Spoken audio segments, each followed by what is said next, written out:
Como sair do operacional? Todo pequeno empresário eventualmente passa por esse momento em que o negócio funciona na mão dele, mas ele precisa contratar pessoas para fazer o que ele estava fazendo da operação funcionar sem ele e ele poder operar num nível muito mais de gestão, muito mais de estratégia. E o que frequentemente acontece com o pequeno empresário é que ele contrata pessoas, as pessoas não dão conta, entregam tudo errado, ele precisa largar o que ele está fazendo, descer para cuidar do operacional, porque sem ele nada funciona.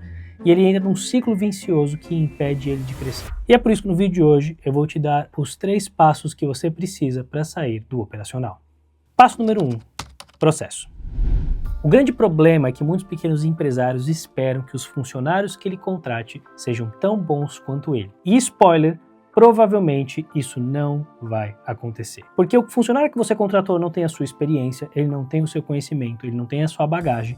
Então você esperar que ele consiga entregar as coisas do mesmo jeito que você, que by the way é o dono do negócio, é algo irreal. Isso não vai acontecer.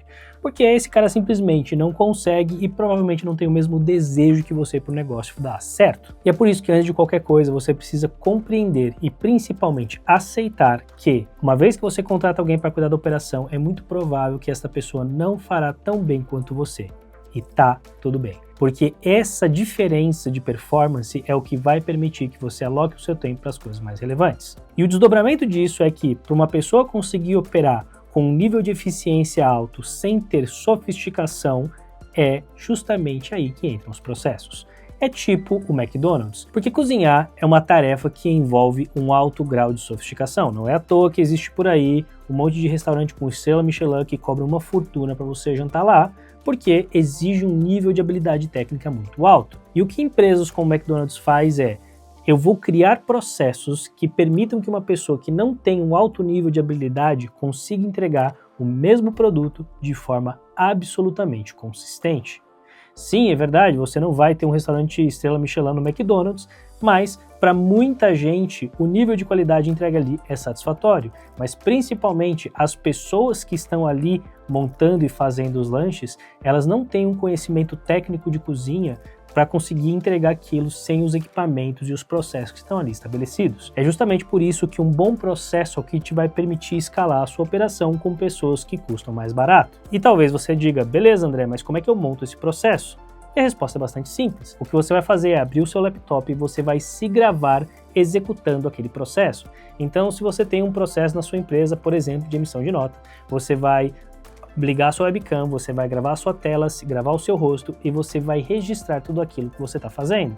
Este passo funciona assim, por causa daquilo e tudo mais. Aí você pega esse negócio todo, transcreve, joga numa IA e a IA vai cuspir para você, lindo e maravilhosamente bem, todo o processo bonitinho. E a pessoa tem agora um vídeo tutorial simples, rápido e funcional mostrando como é que faz aquilo. E uma vez que você documenta todos os processos primordiais do seu negócio, que você vai fazer isso em 2 dias, agora você tem um banco que permite que as pessoas tenham um padrão de como aquilo tem que ser feito, com todos os pormenores, e com isso a sua operação funcione muito melhor. Agora você não tem que improvisar em cima de qualquer coisa, você sabe quanto tempo demora para alguma coisa acontecer, qual é o nível de qualidade que ela tem que ter, e com isso fica muito mais fácil de você controlar o processo como um todo. Sem um processo, é impossível que seus funcionários vão ter o mesmo padrão de qualidade e de operação. O que me leva ao passo número 2, treinamento. Para você pode parecer estupidamente óbvio o que tem que ser feito. Você falou, tá lá o vídeo, é só entrar lá e fazer. Mas muitas vezes as coisas não são tão óbvias quanto podem parecer à primeira vista. Na Ordena, por exemplo, que é o meu negócio de assistente pessoal, a primeira coisa que eu treino nas minhas assistentes é na habilidade de extrair um bom briefing. Porque quando você tem uma assistente pessoal, o objetivo principal é que você não tenha que ficar gerenciando ela, que ela seja muito ágil e entender o que você precisa e entregar o que você precisa sem ter que revisar um monte de vezes. E se a assistente pessoal não é capaz de extrair um briefing bem feito, é muito rápido esse negócio se perder. Então, para você extrair um bom briefing, por exemplo, o que você precisa é ter muita clareza do que a pessoa quer em termos de o que é sucesso, o que tem que acontecer, o que não pode acontecer e o que pronto significa. E pode parecer óbvio falar isso, mas na hora do ver as coisas são mais complicadas do que parecem. Porque se eu falo para você, por exemplo, o que significa o almoço estar pronto, para algumas pessoas pronto significa a comida cozida dentro da geladeira. Para outras pessoas significa a comida cozida e quente, ainda que seja na panela. Para outras pessoas significa a comida quente servida no prato pronto para você sentar e comer. Para outras pessoas significa não só a comida pronta na mesa sentada para você comer, como também a louça do almoço toda lavada sem nada ali. E diferentes definições de pronto levam a diferentes execuções e processos e tudo mais. E simplesmente dizer para a pessoa, olha, você precisa ser muito boa em extrair um bom briefing, não é o suficiente. Eu preciso exercitar isso com as minhas assistentes, treinar elas nos casos concretos, como é que você tira, quais são as coisas que acontecem para isso entrar na mente de uma forma um pouco mais profunda, porque é na execução e no treinamento que você entende os gaps práticos daquilo e a pessoa consegue compreender num nível diferente do que você simplesmente explicar. A maneira como eu abordo meu treinamento na Ordena, por exemplo, é treinar as assistentes antes delas começarem e treinar as assistentes semanalmente. A gente tem uma reunião semanal em que a gente revisa o que aconteceu na semana e a gente também aproveita para desenvolver habilidades, refinar o que não foi tão bom e com isso ter sempre uma melhoria de entrega e capacidade técnica por parte das minhas assistentes. O que me leva ao passo número 3, liderança.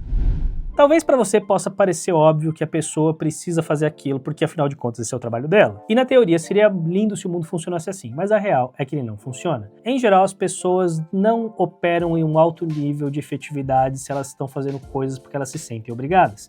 As pessoas têm um alto nível de entrega, um alto nível de dedicação, se elas sentem internamente que aquilo é uma oportunidade para elas. E essa percepção depende fundamentalmente da sua capacidade de liderança. Porque para mim, liderança é a sua capacidade de criar uma oportunidade no universo do outro que o mova e o inspire. Se o seu funcionário acha que ele tem que fazer aquilo porque você é chato, ele nunca vai fazer num nível de qualidade tão bom quanto o cara que vê naquilo uma possibilidade de ter uma vida diferente, de ser promovido, de virar gerente, de virar sócio, de virar seja lá o que for. E é por isso que é essencial você ser capaz de criar oportunidades no universo dos seus funcionários, que eles vejam aquilo, o processo, as mudanças, tudo o que está acontecendo como uma grande oportunidade na vida delas. A maneira que eu deixo claro para as minhas assistentes, por exemplo, é eu sou uma peça para ajudar elas a serem mais eficientes. Eu não quero que elas trabalhem muito, eu quero que elas trabalhem pouco. Eu quero que elas sejam capazes de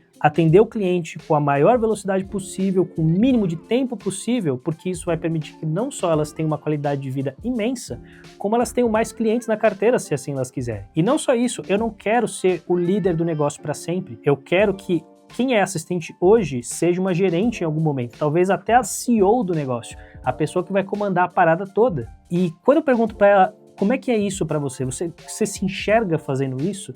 Não só eu vejo o olho delas brilhar de uma forma diferente, porque muitas assistentes não têm a possibilidade de nunca chegar num cargo de gestão, como elas percebem tudo que elas estão fazendo hoje nas pequenas coisas como uma oportunidade efetivamente de ter um cargo muito bom, ganhando bem, trabalhando de casa, home office, que dificilmente elas teriam de outra forma. Mas é claro que se você estiver fazendo tudo isso sem utilizar IA, você está deixando uma montanha de dinheiro na mesa. Você está perdendo muito mais tempo do que você precisa e sofrendo muito mais do que você precisa. E se você quer saber como é que você pode usar IA para ter mais eficiência no seu negócio, dá uma olhada nesse vídeo aqui, que eu vou te explicar como.